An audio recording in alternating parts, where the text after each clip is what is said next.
नमस्कार दोस्तों। आज का दैनिक जागरण का संपादकीय लिखेंगे जिसकी गति होगी लगभग 90 शब्द प्रति मिनट। डिक्टेशन स्टार्ट होगी 5 सेकंड बाद। स्टार्ट।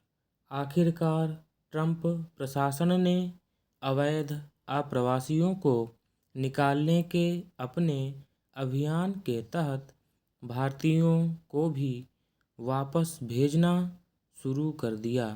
इसके पहले वह कुछ और देशों के उन लोगों को वापस भेज चुका है जिन्होंने अवैध तरीके से वहां प्रवेश किया था। जहां कुछ देशों ने अपने नागरिकों को वापस लेने में आनाकानी की थी, वहीं भारत पहले दिन से यह कह रहा था कि उसे अपने लोगों को वापस लेने में कोई समस्या नहीं। एक जिम्मेदार देश होने के नाते भारत को ऐसा ही कहना चाहिए था, क्योंकि हर देश को अपने यहाँ अवैध रूप से आए लोगों को निकालने का अधिकार है। इसकी अनदेखी नहीं की जानी चाहिए कि अमेरिका कोई पहली बार अवैध आप्रवासियों को बाहर नहीं कर रहा है।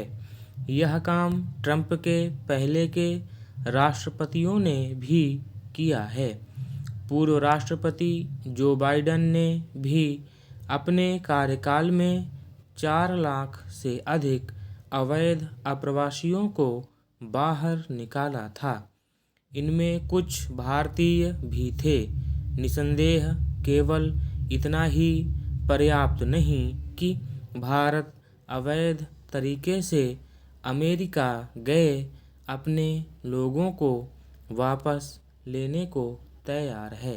उचित यह होगा कि केंद्र सरकार राज्यों के सहयोग से यह देखे कि अवैध तरीके से विदेश भेजने वाले तत्वों पर लगाम कैसे लगे।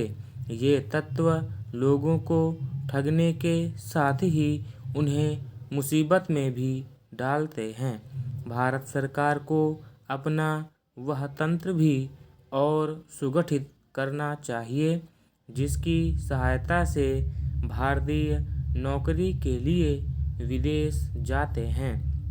इस तंत्र को सुगठित करने के साथ ही उन देशों से समझौते भी किए जाने चाहिए जिन्हें कुशल अकुशल कामगारों की आवश्यकता है। ऐसे देशों में अमेरिका भी है।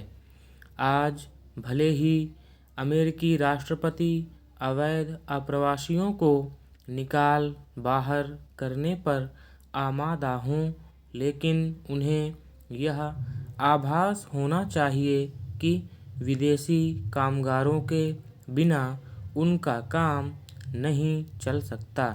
अच्छा होता कि डोनाल्ड ट्रंप थोड़ा उदार रवैया अपनाते और योग्य लोगों को अमेरिका में रहने की छूट देते।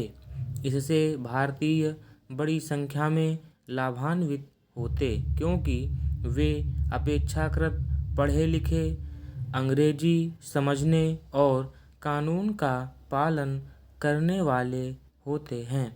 ट्रंप प्रशासन को यह भी नहीं भूलना चाहिए कि अमेरिका मूलतः आप्रवासियों का देश है और यदि दूसरे देशों के लोग अवैध रूप से वहां आसानी से घुस जाते हैं तो उसकी अपनी खामी से भारत को अमेरिकी प्रशासन की उस खामी को तो इंगित करना ही चाहिए जिसके चलते कुछ लोग उत्पीड़न की फर्जी कहानियां सुनाकर वहां शरण पा जाते हैं। इनमें से कुछ तो ऐसे हैं जो भारत की सुरक्षा के लिए खतरा हैं। भारत को ट्रंप प्रशासन से यह भी कहना चाहिए कि आखिर जब अमेरिका को विदेशी कामगारों की आवश्यकता है, तो फिर वह ऐसी व्यवस्था क्यों नहीं करता कि भारतीय वहां आसानी से जा सकें। स्टॉप।